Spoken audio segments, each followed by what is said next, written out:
Hi there. Today's technique we're going to be discussing is the Chinjab, which is, of course, regarded as a classic strike of World War II combatives. But it's actually much, much older. It's found in old Japanese jiu-jitsu texts and even in medieval drawings of combative techniques. Really, we've been doing the chin jab as long as we've had chins.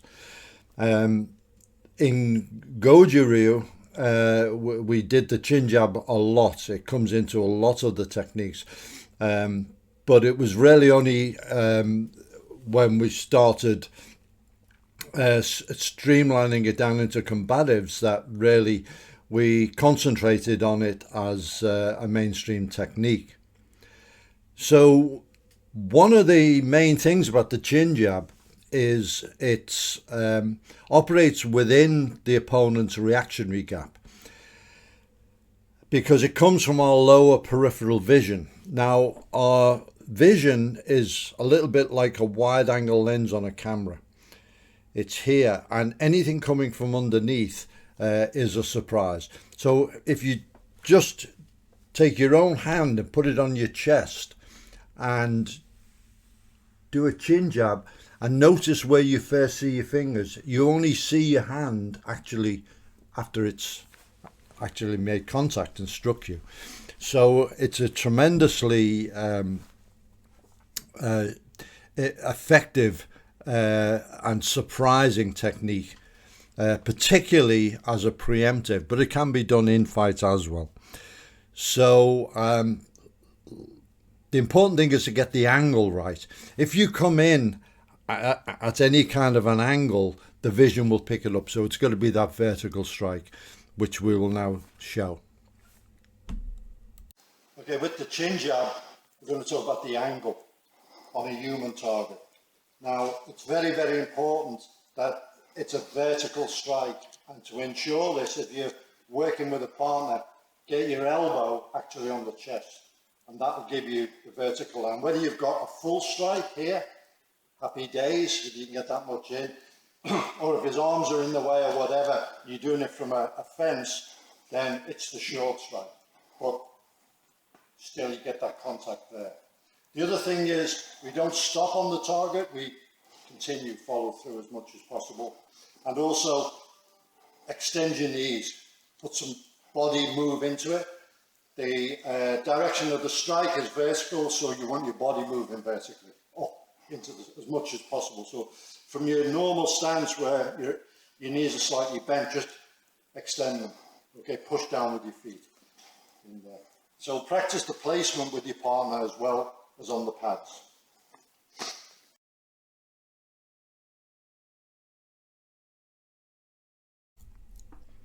So with that angle, the vertical angle and coming from within his reactionary gap, as I say, it's very, very effective. And I remember one instance on the door of the Banyan Tree Club in Liverpool. Terry was confronted by three guys that he wasn't allowing in, and he had his hand in this position, and he did a very, very fast chin jab to the first guy and knocked him unconscious, and the others stepped back and didn't want to know anything. But when the guy recovered, he accused his mates of hitting him from behind. He hadn't seen Terry move at all. So it's a superb technique from that point of view, and we'll now go into the full strike delivered on the pads. Okay, so as we've discussed, the chin jab comes from the lower peripheral vision. It's a short technique as we do it in self-protection from a fence position or hands up, and it's about your own chin height and it's direct to the target. Vertical strike.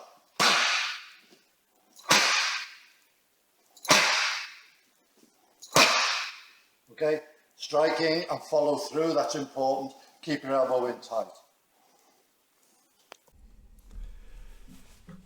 So that's really the way we train the Chinjab. Chetil, our dear friend who passed away, who was from Norway, he told us about a royal protection officer, a female, who had to use the Chinjab on somebody who was getting too aggressive, and achieved a total knockout, took the guy right down. Chetil was one of the guys who did a presentation on the Chinjab at the internationals, and we got a lot of really good information from him. From my own experience, I've actually seen, from a short 6-inch Chinjab, I've actually seen a guy's feet leave the floor. It's a remarkably effective technique. Now, how we train the Chinjab is on a variety of specific targets.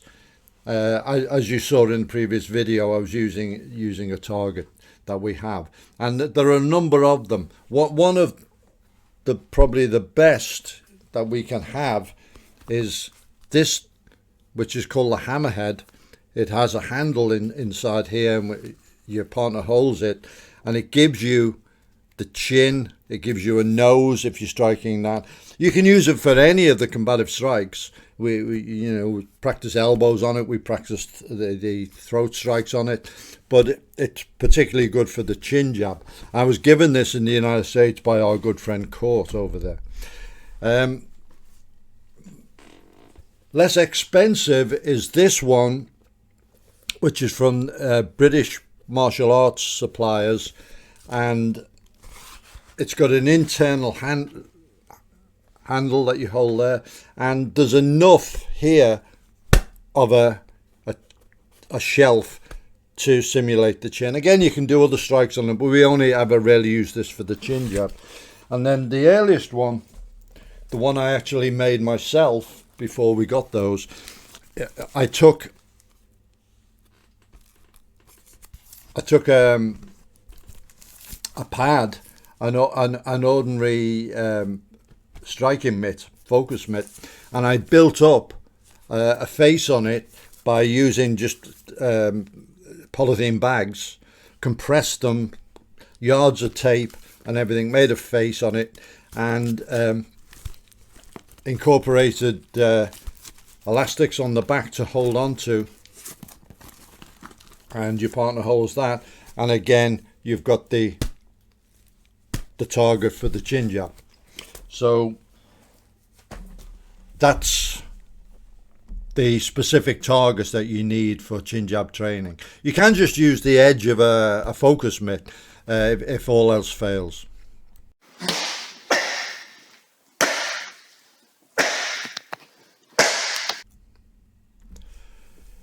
So to develop the shock impact you need in that short range, it's a good idea to use resistance training, and what we do is use the resistance bands.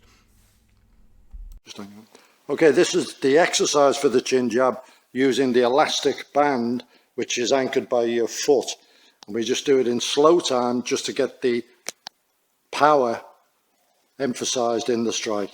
Short strike, the elastic gives you the resistance and the muscles in the direction of the strike.